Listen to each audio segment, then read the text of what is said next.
Hello student, today we are starting the lesson number 2 of science part 1 work and energy.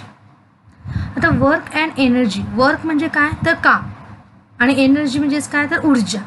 काहीतरी आपण काम करतो, काम आणि ऊर्जा आपल्याला काय आहे काम करण्यासाठी ऊर्जेची गरज असते.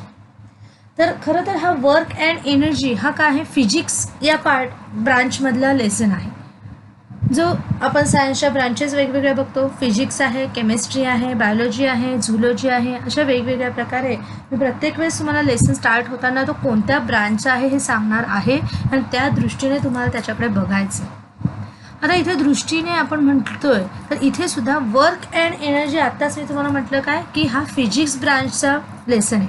मग सुरुवातीला आपण थोडंसं दोन ब्रांच एकत्रितपणे ह्याचा विचार करणार. कशाचा विचार करणार आहोत तर वर्क अँड एनर्जी म्हणजेच काय एनर्जी ऊर्जा लागते काम करण्यासाठी. अगदी बरोबर आहे, ऊर्जेची गरज असते काम करण्यासाठी. पण हे आपण कुठं चाललो आता हे ऊर्जेची गरज असते काम करण्यासाठी कशामध्ये चाललो आहे बायोलॉजीमध्ये चाललेलो आहोत. पण आता आपल्याला यायचं आहे पुढे नेहमीच्या आपल्या फिजिक्समध्ये यायचं आहे. पण आधी थोडंसं बायोलॉजी थ्रूच आपण त्याच्यामध्ये जाणार आहोत. तर आपण काम करतो, तर प्रत्येकजण काही ना काहीतरी काम करत असतात, बरोबर आहे. आई काय आहे स्वयंपाकघरात काम करत असते. मग भले ती एका जागेवर उभं राहून करत असते, मग काय जेवण बनवत असते, चपात्या भाजत असते, भांडी घासत असते, कपडे धुत असते, काय जे करत असेल एका जागी, पण त्याच्यासाठी तिला ऊर्जेची गरज आहे आणि तरच ती काय आहे काम करू शकते. किंवा आपण म्हणूयात एखादा व्यक्ती काय आहे ऑफिसमध्ये बसून काम करतो आहे, तो काय कम्प्युटरवर तासनतास 8-8 12-12 तास काम करतो आहे. त्या कंपनीचं जे काय आहे वेलफेअर ते त्याच्या हाती आहे आणि तो वेगवेगळे पार्ट्स कसे जॉईन करायचे, मशिनरी कशी फॉर्म करायची, त्याचा ग्राफ कसा तयार करायचा किंवा एखादा प्लॅन कसा करायचा ह्यासाठी तो बसून कम्प्युटरवर काम करत असतो. तरीसुद्धा त्यालासुद्धा एनर्जीची गरज असते ते सगळं करण्यासाठी, तरच तो ते काम करू शकतो. तर तो काही खाल्लं प्यायलं नाही तर काय आहे त्याला ते काम करता येणार आहे का नाही. भले मग ते एका जागी बसून असेल तरी पण बायोलॉजीच्या दृष्टीने तो करू शकणार नाही. कारण त्याच्यामध्ये एनर्जी नाही आहे, त्याला तिथं ताकद नाही आहे. ताकद जी आहे जी विटॅमिन्स प्रोटीन्समधून आपल्याला मिळत असतात आणि जे विटॅमिन्स प्रोटीन्स आपल्याला अन्नामधून जेवणामधून ऊर्जा जी निर्माण करतात त्याच्यामधून मिळत असतात, ते नसेल तर ते काम करू शकणार नाही. म्हणजे ऊर्जेशिवाय काम होत नाही हे आपण बायोलॉजीमध्ये पाहिलेलं आहे. त्याचप्रमाणे आणखी काही कामं असतात, जसं एखादा व्यक्ती काय आहे एका ठिकाणाहून दुसरीकडे जातोय, गावी जातोय, चालत जातोय, कोणी हमाली करतोय म्हणजेच काय जड बॅगा आपल्या उचलून देतोय एका ठिकाण, तरी पण त्याच्याकडून सुद्धा काम आहे काम करतोय तो काय तो जड ओझं नेऊन नेतोय. भले मग ते डिस्टन्स थोडंसं असेल पण आपल्याला काय आहे तेवढ्या त्या बॅग्स उचलणं किंवा आपणही जरी उचलून नेल्या तरीसुद्धा काय आहे आपण काम केलेलं आहे. आपल्याला तेवढी एनर्जी हवी आहे, त्या हमालाला सुद्धा तेवढी एनर्जीची आवश्यकता असते आणि मग त्या कामाचा मोबदला म्हणून आपण त्याला पैसे देत असतो, बरोबर आहे. मग भले ते थोडंसं डिस्टन्स असेल किंवा लांब डिस्टन्स असेल तरी आपण त्याला त्याच्या कामाचा मोकावून त्याच्याकडून काम झालेलं आहे, एका ठिकाणाहून दुसरीकडे तो गेलेला आहे. हे बायोलॉजीच्या दृष्टीने सुद्धा ते वर्क आहे, पण फिजिक्सच्या दृष्टीने सुद्धा वर्क आहे. आता मी इथं का असं म्हटलं फिजिक्सच्या दृष्टीने सुद्धा हे वर्क आहे, मग आधीची काय वर्क नव्हते का फिजिक्सच्या दृष्टीने तर नाही. जेव्हा एका ठिकाणाहून दुसरीकडे डिस्प्लेसमेंट होणार आहे, मग तुम्ही हलक्या हाताने रिकाम्या हाताने जा किंवा काहीतरी ओझं उचलून न्या, तुम्ही डिस्प्लेसमेंट केलेली आहे. काय केलेली आहे तुम्ही स्थलांतर केलेलं आहे, तुमच्याकडून वर्क झालेलं आहे. पण जर तुम्ही स्थलांतर केलेलंच नाही आहे, तुमच्याकडून डिस्प्लेसमेंट झालेलीच नाही आहे तर तुम्ही काम केलं नाही. मग तुम्ही स्वयंपाकघरात तुमची आई काम करते आहे असं तुम्ही म्हणताय, पण ती एका जागीच उभं राहून करते, एका जागीच बसून काय आहे ती चपात्या भाजते, चपात्या शेकवते, म्हणजे तिने डिस्प्लेसमेंट होतं आहे का, तिच्याकडून स्थलांतर होतं आहे का नाही, ती एकाच जागी बसलेली आहे. म्हणजे फिजिक्सच्या भाषेत ती काम करत नाही आहे. बायोलॉजीच्या भाषेत ती काम करते, तिला आवश्यक आहे एनर्जीची तर ती तिथं बसू शकणार आहे, तर ती स्वयंपाकपाणी करू शकणार आहे. मग भांडी घासणे असू दे, कपडे धुणे असू दे, काही असेल तरी ते एका जागी असेल तर बायोलॉजीच्या दृष्टीने नक्कीच ते वर्क आहे, नक्कीच ते काम आहे. पण फिजिक्सच्या दृष्टीने ते वर्क नाही आहे. कारण काय आहे फिजिक्सला फक्त डिस्प्लेसमेंट कळतं, स्थलांतर कळतं. ओके, म्हणजेच ह्या सायन्सच्या अशा आपण मुद्दाम ज्या वेगवेगळ्या ब्रांचेस थ्रू आपण अभ्यास करतो त्याच्यासाठी आपल्याला सगळ्यांचा ताळमेळ घालावा लागतो. लक्षात आहे. मग ह्या फिजिक्समध्ये वर्क कधी होणार आहे, तर जेव्हा डिस्प्लेसमेंट होणार आहे, जेव्हा स्थलांतर होणार आहे तेव्हाच. थोडंसं आपण ही concept okay. In physics the word work has different meaning than that in day to day life. Doing studies by sitting at one place does not cause any work from physics point of view. In physics we deal with physical work. बरोबर, फिजिक्समध्ये आपण काय physical work सोबतच आपण नेहमी deal करायचं. इथे बघा आता एक मुलगा स्टडी करायला बसला, but it is sitting at one place does not, therefore in physics point of view it does not do any work. Okay. Then physical work is carried out by the producing displacement with application of external force. Physical work हे काय आहे, displacement आपल्याला काय आहे, स्थलांतर आवश्यक आहे, with application of external force. External force जेव्हा आपल्याला अप्लाय करून डिस्प्लेसमेंट करू तेव्हाच तिथे फिजिकल वर्क झालेलं असेल.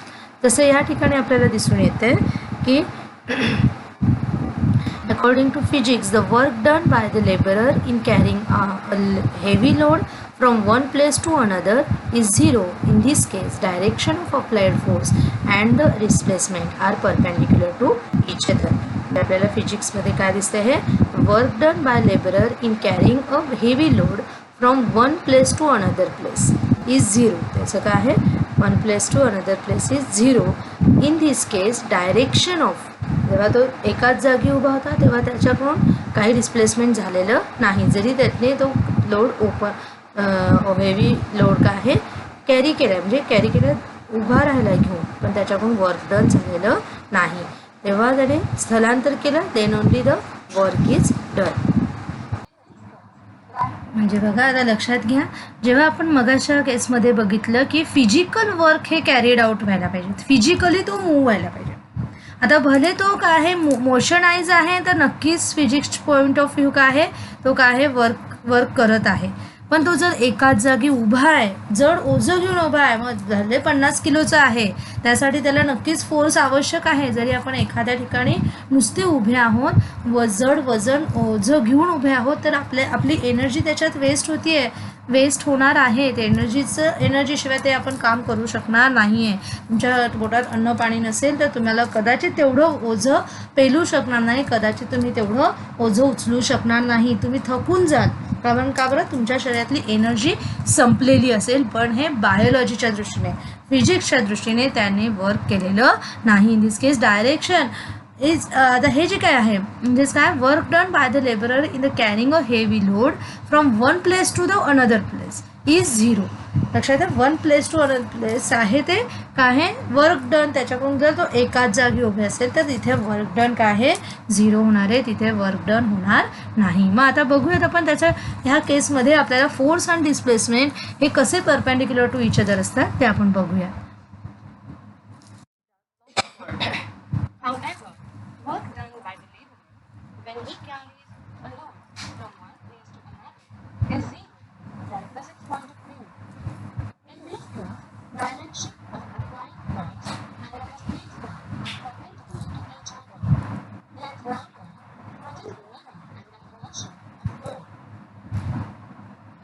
आता आपण वर्कची डेफिनेशन काय आहे ती बघूया.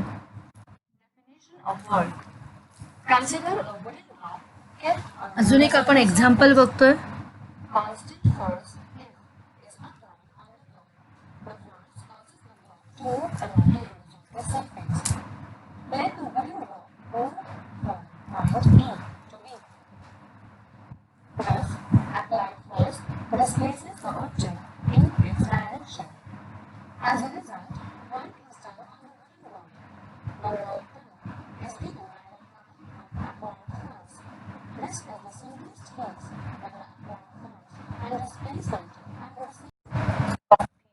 is equal to 1v upon OP.